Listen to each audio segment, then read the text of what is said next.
नमस्कार स्टूडेंट, मैं योगेश शर्मा सर, आपका साइंस टीचर। आज आपको साइंस स्टार्ट कराने जा रहा हूं। तो साइंस स्टार्ट कराने से पहले मैं आपको कुछ बेसिक पॉइंट क्लियर करूंगा कि साइंस होता क्या है। तो ये देखिए, साइंस को हिंदी में विज्ञान कहते हैं और विज्ञान दो भागों से मिलकर बना हुआ है। पहला विशिष्ट ज्ञान, जानकारी। तो किसी भी विषय की विशिष्ट जानकारी को हम विज्ञान कह सकते हैं। इसकी एक परिभाषा और है, एक डेफिनेशन और है। वो क्या है कि किसी भी विषय के प्रयोगों, प्रेक्षणों और परिणामों पर आधारित ज्ञान को ही विज्ञान कहते हैं। यानी हम ये कह सकते हैं कि विज्ञान वास्तव में प्रयोगों पर आधारित ज्ञान है, प्रेक्षणों पर आधारित ज्ञान है, एक परिणाम युक्त ज्ञान है जिसमें ये तथ्यपरक है और ये कैसा होता है, प्रमाणित होता है। विज्ञान एक प्रमाणित ज्ञान है। अब हम आपको बता दें, हमारा जो 10th क्लास का एमपी बोर्ड का साइंस है उसमें टोटल 16 चैप्टर या 16 पार्ट हैं। उन 16 चैप्टर 16 पार्टों को 4 पार्ट्स में डिवाइड किया गया है और ये जो 4 पार्ट्स हैं उनके बारे में आपको मैं एक एक करके बताता हूं। आपको इसके बारे में पूरी जानकारी में देता हूं। ये देखिए, सबसे पहला हमारा क्या है, रसायन विज्ञान, केमिस्ट्री।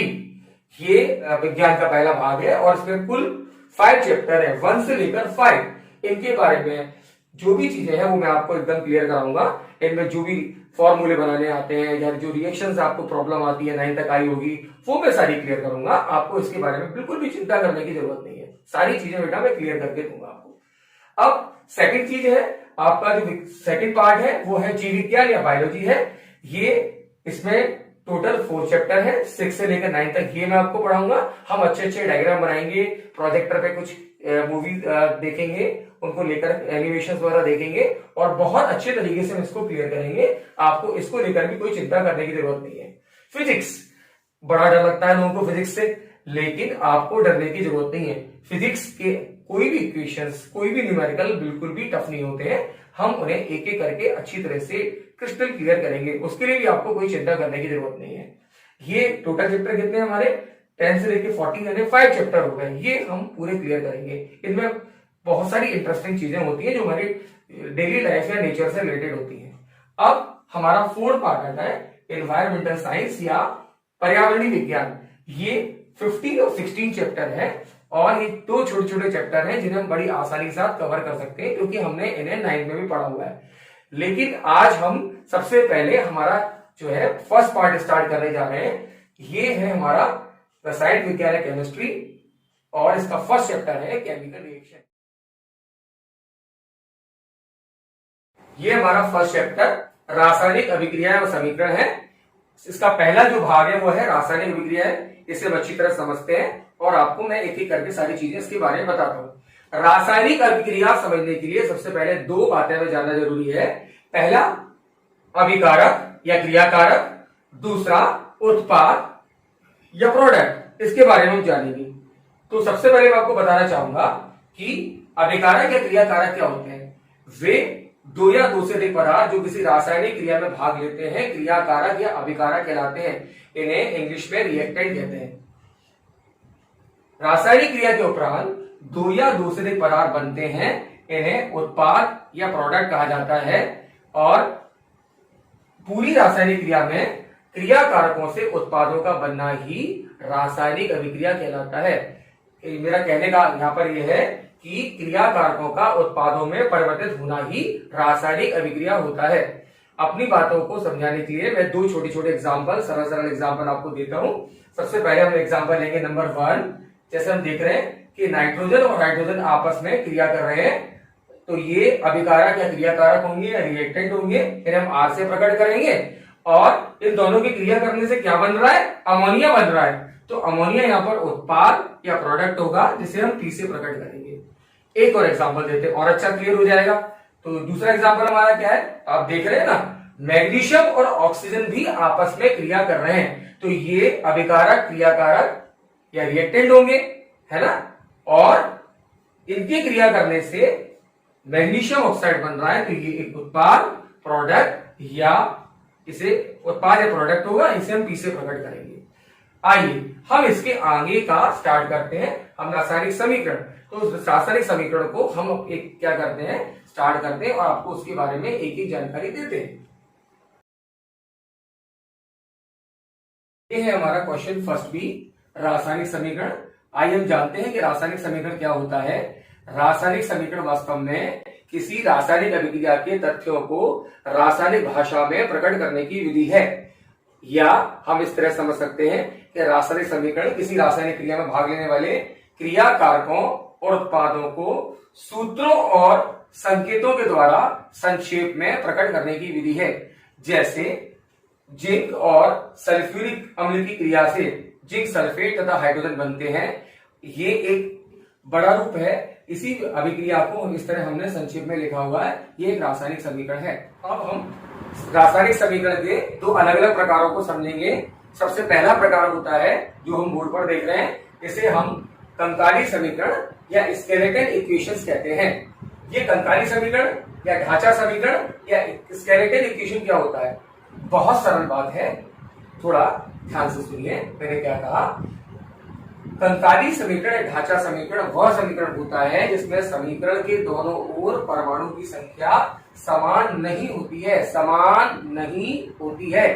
कहने का आशय यह है कि समीकरण के बाईं ओर क्रियाकारकों के परमाणु की संख्या, समीकरण के दाहिनी ओर उत्पादों के परमाणु की संख्या समान नहीं होती है।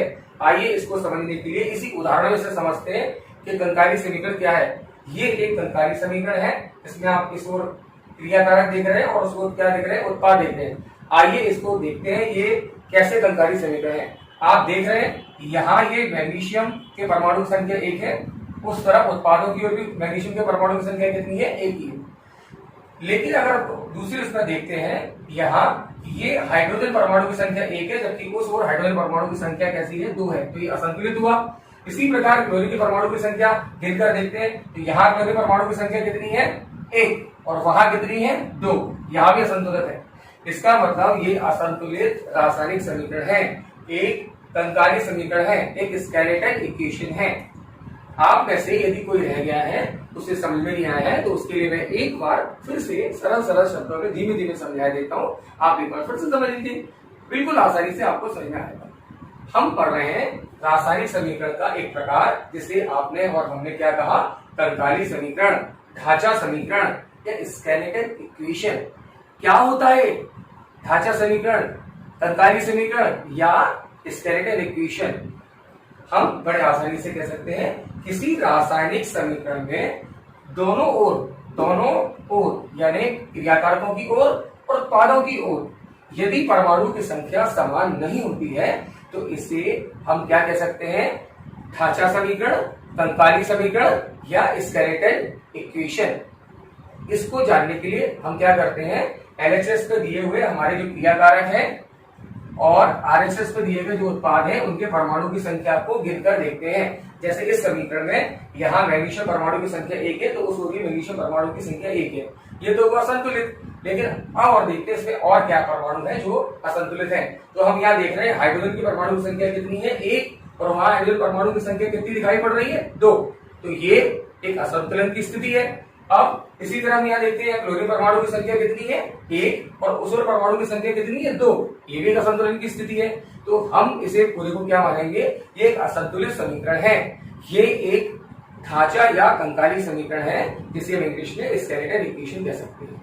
तो फिर इसका एक अगला रूप भी होता है, तो एक संतुलित रूप होता है, जिसे हम संतुलित रासायनिक समीकरण कहते हैं। आइए उस संतुलित रासायनिक समीकरण को हम आगे समझते हैं। रासायनिक समीकरण का एक दूसरा प्रकार है, जिसे हम कहते हैं संतुलित रासायनिक समीकरण, बैलेंस्ड केमिकल इक्वेशन। क्या होता है संतुलित रासायनिक समीकरण? यदि किसी रासायनिक अभिक्रिया में रासायनिक समीकरण के दोनों ओर यानी बाईं ओर दिए गए क्रियाकारकों और दाहिनी ओर दिए गए उत्पादों के परमाणु की संख्या बराबर होती है। अपनी बात को समझाने के लिए मैं एक बार फिर से बताता हूं, मैंने क्या कहा था आपको?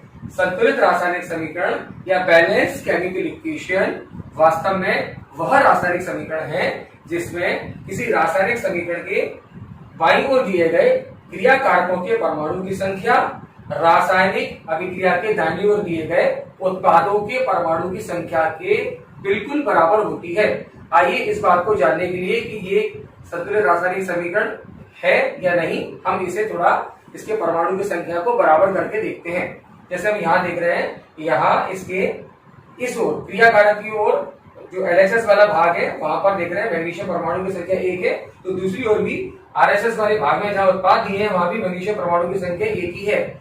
यहाँ हम देखते हैं हाइड्रोजन परमाणु की संख्या कितनी है, 2, और वहां भी कितनी है, 2, यानी ये संतुलित स्थिति है। अब यहाँ देखते हैं कि क्लोरीन परमाणु की संख्या कितनी है, 2, तो वहां भी आप देखकर बताइए कितनी हो रही है, 2 ही है। तो हम देख सकते हैं कि मैग्नीशियम परमाणु की संख्या समान है, हाइड्रोजन परमाणु की संख्या कैसी है, बराबर है, क्लोरीन परमाणु की संख्या भी कैसी है, बराबर है।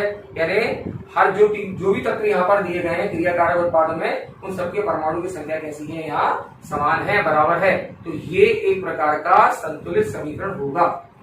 और अब मैं आपको बता दूं कि समीकरण को संतुलित क्यों किया जाता है। उसके पीछे हमने आपको कुछ देर पहले ही बताया था कि कोई भी समीकरण द्रव्यमान संरक्षण के नियम की पुष्टि करती है। द्रव्यमान संरक्षण का नियम कहता है कि किसी भी रासायनिक अभिक्रिया में ना तो पदार्थ उत्पन्न होता है और ना ही नष्ट होता है, वो केवल एक रूप से दूसरे रूप में परिवर्तित होता रहता है।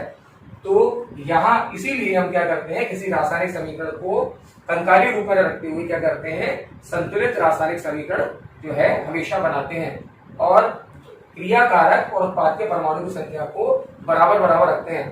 अब हम आगे इसके अगले जो है आगे की ओर क्या करेंगे, रासायनिक समीकरण जो है कई प्रकार के होते हैं, तो कई प्रकार के रासायनिक समीकरण को समझेंगे। सबसे पहले हम यहाँ पर लेंगे कौन सा वाला समीकरण, सबसे पहले हम यहाँ लेंगे कि वियोजन अभिक्रियाएं किन्हें कहते हैं। उन रासायनिक अभिक्रियाओं के प्रकारों को प्रारंभ करते हैं। ये हमारी पहली प्रकार की रासायनिक अभिक्रिया है, संयोजन अभिक्रिया। हमारा क्वेश्चन सेकंड भी जो दिया हुआ है उसका क्वेश्चन क्या है, संयोजन अभिक्रियाएं किन्हें कहते हैं। तो संयोजन अभिक्रियाएं को इंग्लिश में कॉम्बिनेशन रिएक्शन कहा जाता है। कॉम्बिनेशन रिएक्शन वह रिएक्शन होती है जिनमें 2 या 2 से अधिक क्रियाकारक आपस में क्रिया करते हैं और इस तरह से एकल उत्पाद बनाते हैं। और इन अभिक्रियाओं को हम इस तरह भी थोड़ा समझ सकते हैं। क्या कहा मैंने, एक बार फिर से कह देते हैं कि संयोजन अभिक्रियाएं वह अभिक्रियाएं हैं जिनमें 2 या 2 से अधिक क्रियाकारक आपस में क्रिया करके एक एकल उत्पाद बनाते हैं।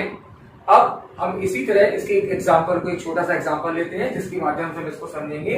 हम यहाँ देख रहे हैं हमारे पास 2 अलग अलग क्रियाकारक हैं, एक है अमोनिया और दूसरा है हाइड्रोक्लोरिक अम्ल। ये 2 अलग अलग क्रियाकारक हैं, ये देखिए आपस में क्रिया कर रहे हैं, और अब ये दोनों जोड़कर क्या करते हैं, एक एकल उत्पाद यानी अकेला जो है उत्पाद बना रहे हैं, NH4Cl या अमोनियम क्लोराइड। तो यहाँ हम देखते हैं कि इन दोनों के जुड़ने से इस एक उत्पाद का निर्माण हो रहा है। तो ये जो अभिक्रिया है ये एकल अभिक्रिया होगी।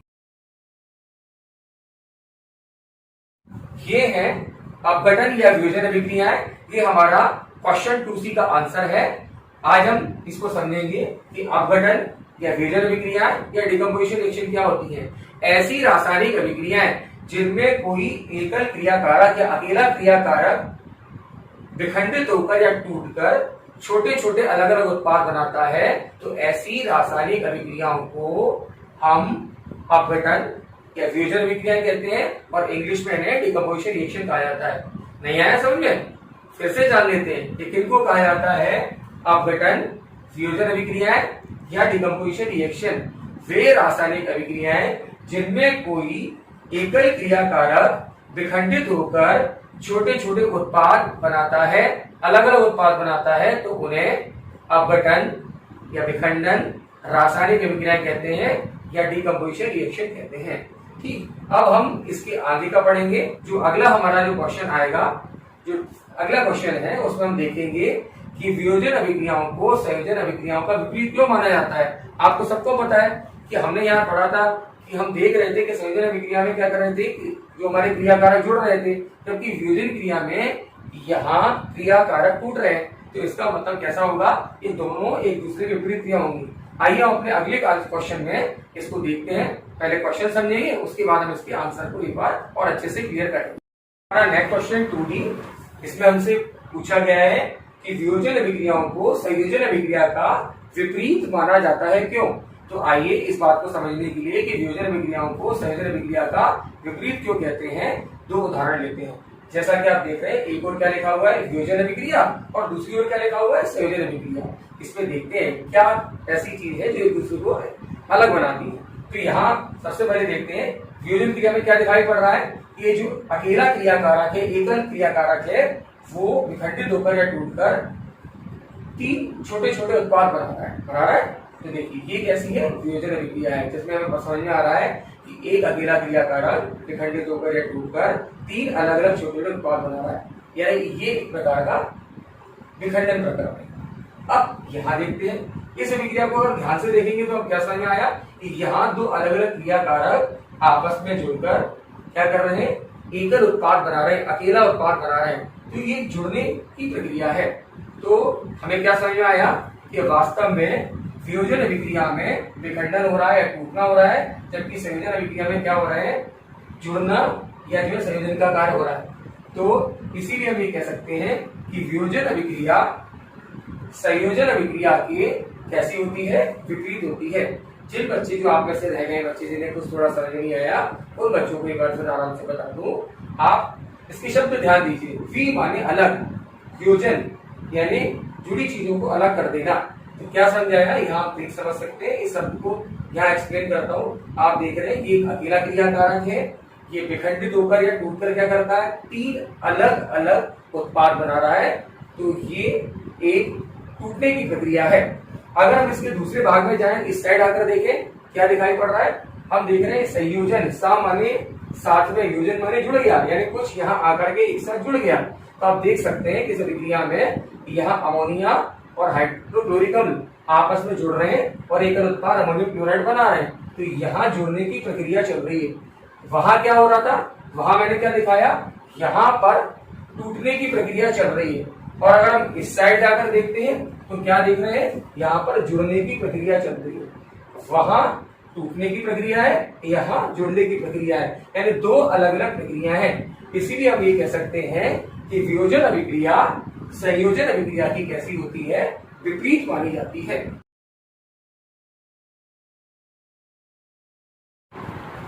ये है हमारा क्वेश्चन 2E और इसका क्या लिखा हुआ है, ऊपर आपने देखा होगा नोट्स में, ऊष्माक्षेपीय अभिक्रिया और ऊष्माशोषी अभिक्रियाओं में क्या अंतर होता है।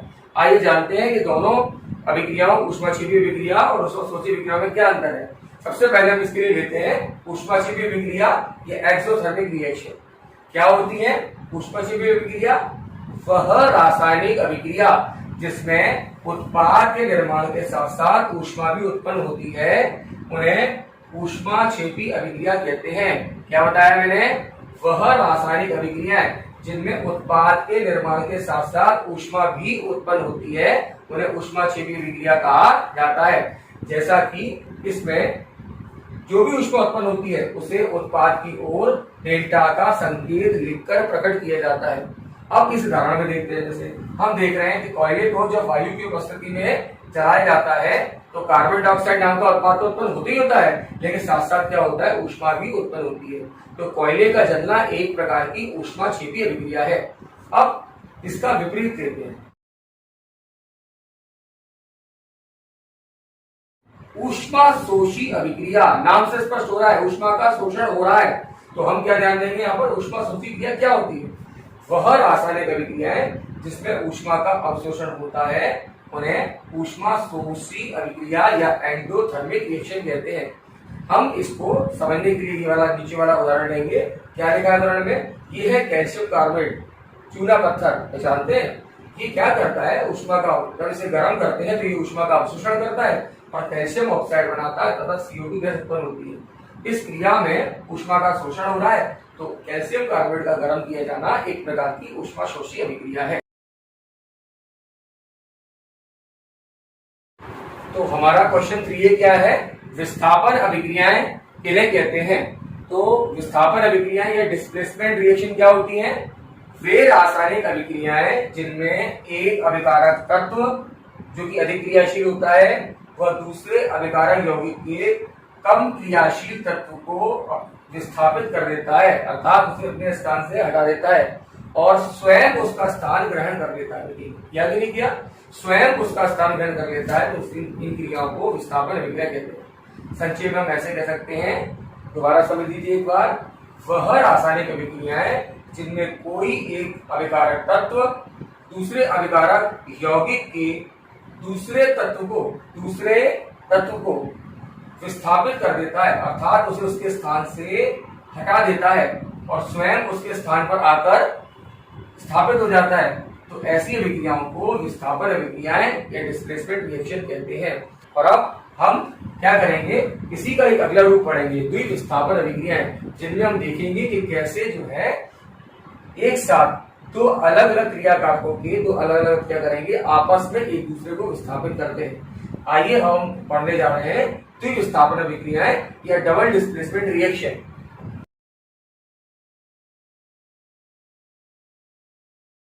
ये है हमारा क्वेश्चन 3B, द्विविस्थापन अभिक्रियाएं या डबल डिस्प्लेसमेंट रिएक्शन। क्या होती है डबल डिस्प्लेसमेंट रिएक्शन? पहले इसकी परिभाषा लेते हैं कि डबल डिस्प्लेसमेंट रिएक्शन क्या है। एक सरल परिभाषा है कि वह रासायनिक अभिक्रियाएं जिनमें दो अलग अलग क्रियाकारकों के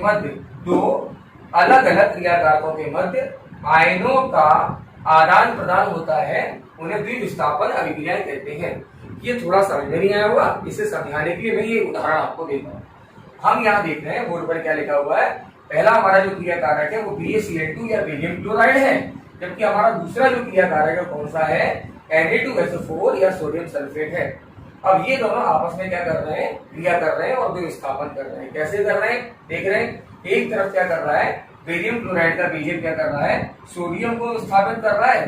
दूसरी ओर सोडियम सल्फेट का सोडियम बेरियम को जाके विस्थापित कर रहा है। यानी आप देख रहे हैं कि दोनों ओर से, इस ओर से भी और इस ओर से भी और इस ओर से भी क्या कर रहे हैं, आप देख रहे हैं दोनों ओर से विस्थापन हो रहा है। तो इस कारण से हम इसे क्या कर सकते हैं, द्विविस्थापन अभिक्रिया मान सकते हैं।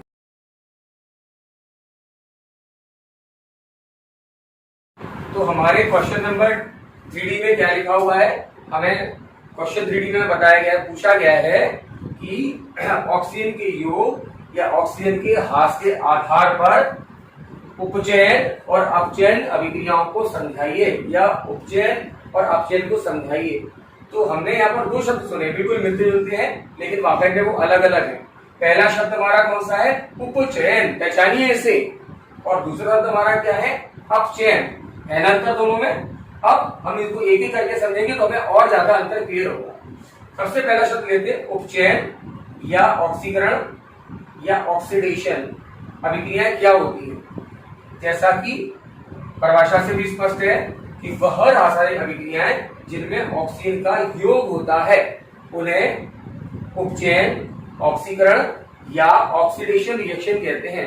जैसा कि हमारे नीचे दिए एग्जाम्पल में दिख रहा है, यहाँ पर कॉपर में ऑक्सीजन का योग हो रहा है और कॉपर का ऑक्साइड बन रहा है, तो ये क्या हुई, एक प्रकार की ऑक्सीकरण अभिक्रिया हुई। इसी प्रकार हम नीचे देख रहे हैं, इस हाइड्रोजन में भी ऑक्सीजन जुड़ रही है, ये ऑक्सीजन का योग हो रहा है और जल बन रहा है, तो ये भी एक प्रकार की क्या होगी, ऑक्सीकरण अभिक्रिया होगी। अब हम दूसरी तरफ जाते हैं, यहाँ इसे समझाते हैं। क्या होता है अपचयन? ऐसी रासायनिक क्रियाएं जिनमें ऑक्सीजन का ह्रास होता है, जिसमें से ऑक्सीजन जो है हट जाती है, तो ऐसी अभिक्रियाओं को क्या कहते हैं, अपचयन अभिक्रिया कहते हैं। जैसे ये उदाहरण इस बात की पूरी तरह से क्या करते हैं, पुष्टि करते हैं, उन्हें समझाते हैं। आप देख सकते हैं कि जिंक ऑक्साइड है, कार्बन के साथ क्रिया कर रहा है। देखिए जिंक ऑक्साइड कार्बन के साथ क्रिया कर रहा है और जिंक और कार्बन मोनोऑक्साइड बना रहा है। तो हम देख सकते हैं कि जिंक ऑक्साइड में से कार्बन के साथ क्रिया करने के कारण ऑक्सीजन बाहर निकल गया, केवल यहाँ पर जिंक रह गया। यानी ऑक्सीजन का ह्रास हुआ कि नहीं हुआ जिंक की तरफ से। इसी प्रकार हम दूसरे उदाहरण में भी देख सकते हैं कि ये जो आप देखेंगे, ये कॉपर का एक ऑक्साइड है, ये हाइड्रोजन के साथ क्रिया कर रहा है और क्या कर रहा है, हाइड्रोजन को अपना ऑक्सीजन दे रहा है, इसमें से ऑक्सीजन का ह्रास हो रहा है और ये क्या बना रहा है, कॉपर बना रहा है। इन दोनों में तुलना करके देखेंगे तो आपको दिखाई पड़ेगा कि यहाँ ऑक्सीजन था, यहाँ ऑक्सीजन नहीं है, इसका मतलब यहाँ ऑक्सीजन का ह्रास हुआ है। तो ये एक प्रकार की अपचयन अभिक्रिया है। जब भी आपका रिवीजन क्लास होगा तो उसमें एक बार सब बातों को समझा दूंगा। ठीक, अब हम क्या करेंगे, इन दोनों को एक साथ जुड़ने वाली अभिक्रिया पढ़ेंगे जिसका नाम है उपापचय अभिक्रिया या रेडॉक्स रिएक्शन। आइए हम रेडॉक्स रिएक्शन को समझते हैं कि रेडॉक्स रिएक्शन क्या होती है, जो हमारा अगला आंसर है।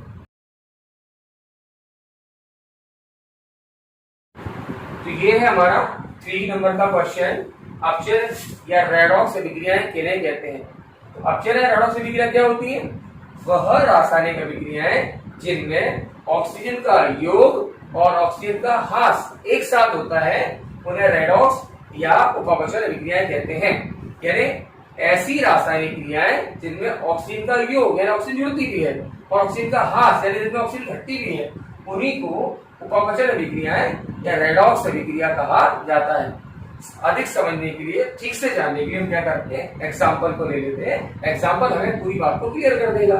आप देख रहे हैं यहाँ पर कि आयरन ऑक्साइड कार्बन मोनोऑक्साइड के साथ क्रिया करता है और आयरन और कार्बन डाइऑक्साइड बना रहा है। ये एक रेडॉक्स अभिक्रिया है। लेकिन हम कैसे प्रूव करेंगे रेडॉक्स अभिक्रिया है?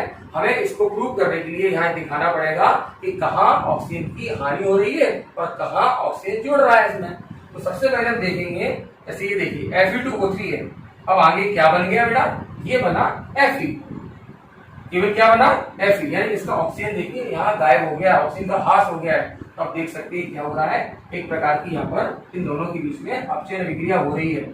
अब दूसरे वाले ऊपर वाले हिस्से में देखते हैं। हम देख रहे हैं यहाँ पर ये कार्बन मोनोऑक्साइड है।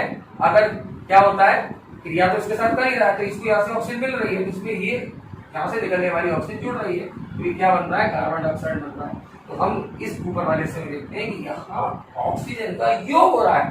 तो ये एक क्या है? अपचय अभिक्रिया है। क्योंकि ये दोनों अभिक्रियाएं साथ साथ चल रही हैं, यानी इसमें उपचयन भी चल रहा है और अपचयन भी चल रहा है, तो दोनों को हम क्या करेंगे? जोड़ के क्या बोलेंगे? उपापचयन। इन दोनों को ही जोड़ के क्या शब्द निकला है? संधि होकर के उपापचयन। तो ये इस प्रकार क्या होती है? एक संपूर्ण ये जो क्रिया है वो कैसी है? उपापचय क्रिया है। आप में से अगर किसी बच्चे को जो थोड़ा कंफ्यूज है उसको समझाने के लिए फिर एक बार आंसर को मैं धीरे धीरे रिपीट कर देता हूँ, आप इसे समझ लीजिए। हम पढ़ रहे हैं उपापचय अभिक्रिया या रेडॉक्स अभिक्रिया, वह रासायनिक अभिक्रिया जिसमें ऑक्सीजन का योग और ऑक्सीजन का ह्रास एक साथ होता है। कहने का मतलब है जिसमें ऑक्सीकरण और अपचयन एक साथ होता है, उन्हीं को उपापचय अभिक्रिया या रेडॉक्स अभिक्रिया कहते हैं। अब ऑक्सीजन का योग और ऑक्सीजन का ह्रास कैसे होता है, इसको अभी मैंने थोड़ा पहले समझाया था। अब उसी बात को फिर एक बार रिपीट करके समझ लेते हैं। क्या कहा मैंने? देखिए, जैसे आपने देखा ये आयरन का ऑक्साइड कार्बन मोनोऑक्साइड के साथ क्रिया कर रहा है। क्या बना रहा है? आयरन और कार्बन डाइऑक्साइड बना रहा है कि नहीं बना रहा? तो अब हम देखेंगे कहाँ ऑक्सीजन का योग हो रहा है, कहाँ ऑक्सीजन का ह्रास हो रहा है।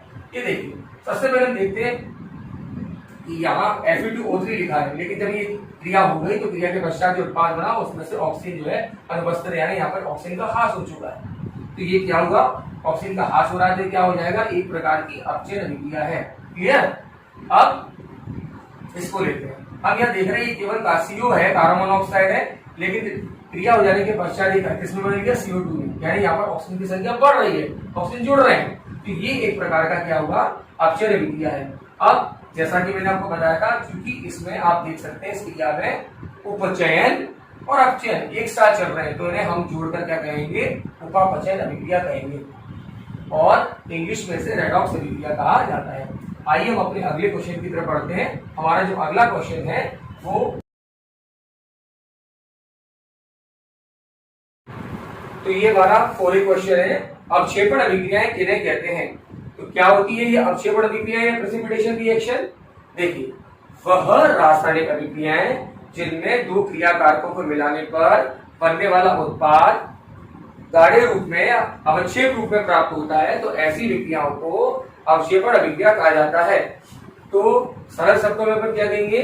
जब 2 क्रियाकारकों को मिलाने पर बनने वाला उत्पाद अवक्षेप या गाढ़े रूप में या थक्के के रूप में होता है, तो ऐसी अभिक्रियाओं को अवक्षेपण अभिक्रिया कहा जाता है। जनरली प्रयोगशाला में कई ऐसी अभिक्रियाएं कराई जाती हैं। आइए हम अपने उदाहरण द्वारा देखते हैं। यदि हम क्या करते हैं, सोडियम सल्फेट की क्रिया बेरियम क्लोराइड के साथ कराते हैं, बेरियम क्लोराइड के साथ कराते हैं, तो हमें बेरियम सल्फेट का, किसका, बेरियम सल्फेट का थक्के जैसा या गाढ़ा गाढ़ा पदार्थ मिलेगा, अर्थात अवक्षेप मिलेगा, तो हम कह सकते हैं कि ये जो क्रिया है वो कैसी है, एक प्रकार की अवक्षेपण अभिक्रिया है।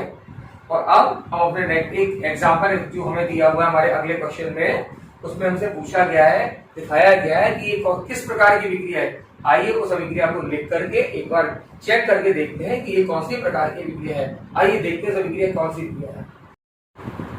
तो ये है हमारा क्वेश्चन 4B, जिसमें हमें क्वेश्चन में कुछ भाषा दी है और भाषा को मैंने यहाँ पर देखिए संक्षेप में लिखा है। उस क्वेश्चन में कहा गया है कि जब पोटेशियम क्लोराइड की क्रिया सिल्वर नाइट्रेट के साथ कराई जाती है तो एक अविलेय सफेद पदार्थ बनता है। ठीक, हमसे पूछा गया है कि वो अविलेय सफेद पदार्थ क्या है और ये रासायनिक अभिक्रिया किस प्रकार की है, और इस अभिक्रिया के लिए एक रासायनिक समीकरण दीजिए। क्या क्वेश्चन समझ में आया आपको? क्वेश्चन की लैंग्वेज लेंथी होने का मतलब नहीं, लंबी होने का मतलब ये नहीं कि हमें क्वेश्चन पकड़ में नहीं आ रहा। क्वेश्चन बहुत इजी है और उसका आंसर भी उससे ज्यादा इजी है। क्वेश्चन में क्या कहा गया है? हमसे कहा गया है कि जब पोटेशियम क्लोराइड की क्रिया सिल्वर नाइट्रेट के साथ कराई जाती है तो एक अविलेय सफेद पदार्थ बनता है, और इस अविलेय सफेद पदार्थ का क्या नाम है, ये किस प्रकार की रासायनिक अभिक्रिया है, और इस रासायनिक अभिक्रिया के लिए जो एक रासायनिक समीकरण भी दीजिए। तो आइए इसको सॉल्व करते हैं।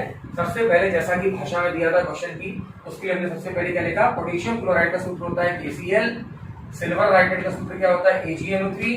अब क्या होगा, ये यहाँ का सिल्वर और यहाँ का ये जो Ag है, ये सिल्वर Ag और यहाँ पे KCl का Cl, ये आपस में क्रिया करेंगे और क्या कर देंगे, AgCl बनाएंगे, सिल्वर क्लोराइड। यही अविलेय सफेद पदार्थ है, यही अवक्षेप है, यही आपका प्रेसिपिटेट है, जिसके बारे में क्वेश्चन में कहा जा रहा था। क्यों सिद्ध करता है कि ये एक अवक्षेपण क्रिया है। साथ साथ हम देख रहे हैं जो बची हुई चीजें क्या है, यहाँ पोटेशियम बच रहा है, यहाँ पर नाइट्रेट बन रहा है, नाइट्रेट बच रहा है, तो ये क्या करेंगे, आपस में क्रिया कर लेंगे और पोटेशियम नाइट्रेट बना देंगे। अब इस क्रिया में आप ये देख रहे हैं, इस स्थान से क्या कर रहे हैं, ये यहाँ से आप देखते हैं ये जो Ag है वो किसको विस्थापित कर रहा है, K को, और K किसको विस्थापित कर रहा है, Ag को। तो आपको ध्यान होगा, मैंने पढ़ाया था, कुछ आंसर पहले पढ़ाया था कि जब क्या करें, दोनों क्रिया कारक के आयन एक दूसरे को क्या करते हैं, तो विस्थापित करते हैं। ये यहाँ से इसको विस्थापित कर रहा है, यहाँ से इसको विस्थापित कर रहा है, तो ये अवक्षेपण क्रिया होने के साथ साथ, कैसी अवक्षेपण अभिक्रिया होने के साथ साथ द्विविस्थापन, कैसी द्विविस्थापन अभिक्रिया भी है। तो हमने इस क्वेश्चन में दिए गए जो है बातों को समझा और उसके आंसर भी दिए। हमने बताया कि अवक्षेप करने के कारण इसे अवक्षेपण अभिक्रिया कह सकते हैं, क्योंकि इसमें आपस में आयनों का दोहरा विस्थापन या द्विविस्थापन हो रहा है, उसे क्या कह सकते हैं, द्विविस्थापन अभिक्रिया भी कह सकते हैं। फिर उन्होंने हमसे कहा था कि रासायनिक समीकरण दीजिए, तो हमने उनकी भाषा के अनुरूप क्या करा, इसका ये रासायनिक समीकरण भी तैयार कर दिया। इस तरह हमारा ये क्वेश्चन कंप्लीट हुआ। अब मैं आपको बहुत मजेदार बात बताने जा रहा हूँ। देखिए क्या होता है, बारिश के दिनों में जब हरा चारा हो जाता है तो उस हरे चारे में एक छोटा सा कीट आ जाता है। रात्रि में इस कीट में, जैसे आपने देखा है फ्लोरोसेंट कलर होता है आपके, जब आप देखते हैं कि आप जो स्केच पेन लेकर आते हैं सबसे चमकता कलर कौन सा होता है, फ्लोरोसेंट कलर। तो उस जो कीट है उसके पिछले भाग में ऐसा ही फ्लोरोसेंट या हरे रंग का जो है कलर जो है हमें चमकता हुआ दिखाई पड़ता है। उस कीट को जुगनू कहते हैं। क्या कहते हैं, जुगनू कहा जाता है उसे हिंदी में, और इंग्लिश में कहते हैं ग्लो वॉर्म। हिंदी में क्या कहते हैं, जुगनू, नाम सुना होगा आपने, और इंग्लिश में उसी को क्या कहा जाता है, ग्लो वॉर्म कहा जाता है। अब ग्लो वॉर्म के बारे में मैं आपको बताऊं, ग्लो वॉर्म क्यों चमकता है, ऐसा क्या है ग्लो वॉर्म के अंदर कि वो रात को ही चमकता है, रात को ही हमें चमकता दिखाई पड़ता है। तो हमारा जो अगला जो क्वेश्चन है वो इसी को लेकर के है। आइए इस क्वेश्चन को थोड़ा समझते हैं। सबसे पहली बार क्वेश्चन को पढ़ लेते हैं। तो हमारा 4C नंबर पर जो क्वेश्चन दिया है आपने नोट्स में देखा होगा, उसमें लिखा हुआ है जुगनू क्यों चमकते हैं। तो सबसे पहले मैं आपको बताना चाहूंगा जुगनू क्या होता है। जो बारिश में लगने वाले हरे पौधे होते हैं, हरा चारा होता है, उन पौधों में एक कीट पाया जाता है जिसे जुगनू कहते हैं। ये रात्रि में ही चमकता है। जैसे फ्लोरोसेंट कलर होता है, आपके स्केच पेन में मैंने बताया था, वो उस टाइप का दिखने वाला जो फ्लोरोसेंट ग्रीन कलर होता है वो उसमें पीछे की ओर चमकता रहता है। ऐसा क्या होता है कि ये चमकता है? यहाँ पर कोई इलेक्ट्रिक सर्किट नहीं है, कुछ भी नहीं है, कोई फिर भी ये चमकता है। तो उसका इसका कारण एक विशेष रासायनिक उद्दीपन क्रिया है। ये रासायनिक उद्दीपन क्रिया क्या होती है? जुगनू में जो ग्लो वर्म है, जिसको फायर फ्लाइज भी कहते हैं, उसमें हमेशा याद रखिए एक लूसीफेरिन प्रोटीन पाया जाता है। क्या पाया जाता है? लूसीफेरिन प्रोटीन होता है, जो लूसीफेरस एंजाइम के कारण इसका ऑक्सीजन होता रहता है, और ऑक्सीजन से जितनी भी क्या करती है ऊर्जा बाहर निकलती है, उसके कारण ये जुगनू चमकता है। हमारा नया क्वेश्चन है, सिल्वर क्लोराइड को गहरे भूरे रंग की बोतलों में भरकर रखते हैं क्यों? सिल्वर क्लोराइड एक ऐसा पदार्थ है जिसको गहरे भूरे रंग की बोतलों में भरकर रखा जाता है। उसे समझाने के लिए हम क्या करेंगे, एक रासायनिक क्रिया लिखेंगे, उसके बाद ही उस आंसर को समझेंगे। ठीक है, आइए उस क्वेश्चन को पहले पढ़ लेते हैं, उसके बाद क्या करते हैं, उसका रिएक्शन लिख के आंसर समझते हैं। तो हमारे 4D क्वेश्चन की लैंग्वेज आपने पढ़ी, क्या लिखा था? उसमें लिखा होगा, क्वेश्चन उसे किया गया है कि सिल्वर क्लोराइड को गहरे भूरे रंग की बोतलों में भरकर रखा जाता है क्यों? इसका ये क्वेश्चन मिल सकता है कि सिल्वर क्लोराइड को अंधेरे वाले स्थानों में रखा जाता है क्यों? उसका कारण आपको बता दें, बहुत सरल कारण है। सिल्वर क्लोराइड एक क्रियाशील पदार्थ है। जब इसे हम क्या करते हैं, खुले स्थान में रखते हैं, तो ये क्या करता है, प्रकाश के प्रभाव से या वायु के संपर्क में आने पर क्या करता है, विघटित हो जाता है और सिल्वर और क्लोरीन में टूट जाता है। सिल्वर और क्लोरीन में टूट जाता है। तो इसे सुरक्षित रखने के लिए हम क्या करते हैं, इसे गहरे भूरे रंग की बोतलों में अंधेरे स्थान में ढक करके रखते हैं। आइए अब इसका अगला क्वेश्चन लेते हैं। आपने वहीं पर आपके नीचे 4D क्वेश्चन लिखा हुआ है, काफी इंपॉर्टेंट क्वेश्चन है, अभी आपके क्वार्टरली एग्जाम में या फिर हाफ ईयरली एग्जाम में या बोर्ड में आ सकता है। क्वेश्चन ये है कि मैग्नीशियम के रिबन को वायु में जलाने से पहले रगड़कर साफ कर लिया जाता है क्यों? तो आपको बता दें, मैग्नीशियम एक अत्यधिक क्रियाशील धातु है। मैग्नीशियम क्या है? अत्यधिक क्रियाशील धातु है। जैसे ये वायु में आती है तो वायु में स्थित गैसों के साथ क्रिया करती है और मैग्नीशियम कार्बोनेट बनाती है। क्या बनाती है? मैग्नीशियम कार्बोनेट, जो कण के रूप में क्या करते हैं, इसकी सतह पर जम जाते हैं। तो इसे जलाना थोड़ा कठिन हो जाता है, अतः इसे क्या करते हैं, रेगमाल से, किससे, रेगमाल से रगड़कर साफ कर लिया जाता है, जिससे इस रिंग को वायु में जलाना ऐसा होता है, थोड़ा आसान हो जाता है, ये आसानी से वायु में जलने लगता है। क्वेश्चन को एक बार फिर से रिपीट करते हैं, शायद क्वेश्चन समझ में नहीं आया हो, तो जो बच्चों ने क्वेश्चन नहीं सुन पाया उनको एक बार फिर से कहता हूँ। क्या क्वेश्चन था कि मैग्नीशियम रिबन को वायु में जलाने से पूर्व साफ किया जाता है क्यों? जैसा मैंने इसके आंसर में बताया था कि मैग्नीशियम एक क्रियाशील धातु है, इसे वायु में खुला रखने पर इसकी सतह पर वायु में जो गैसें होती हैं वो क्रिया करती हैं और इसकी सतह पर मैग्नीशियम कार्बोनेट की परत जम जाती है छोटे छोटे कणों के रूप में, अतः इसे जलाने में कठिनाई होती है। अतः इसे क्या करते हैं, रेगमाल से रगड़कर क्या करते हैं, साफ कर लेते हैं और उसके पश्चात से वायु में जलाना कैसा होता है, आसान होता है। 5 क्वेश्चन में क्या लिखा हुआ है, एक रिएक्शन दी हुई है Fe2O3 2Al, एरो का साइन Al2O3 और 2Fe। ऊपर दी विक्रिया के बारे में पूछा गया है कि इस विक्रिया किस प्रकार की विक्रिया है। आइए इस विक्रिया को मैं आपको समझाता हूँ कि यह विक्रिया किस प्रकार की है। इसके लिए हमें इसको क्या करना पड़ेगा, करके देखते हैं रिएक्शन को, फिर जो हमें समझ में आएगा उस आधार पर हम क्या करेंगे, इन चारों में से जो ऑप्शन दिए आंसर को डिसाइड करेंगे। क्लियर? तो चलिए आइए अपन रिएक्शन को लिखकर देखते हैं।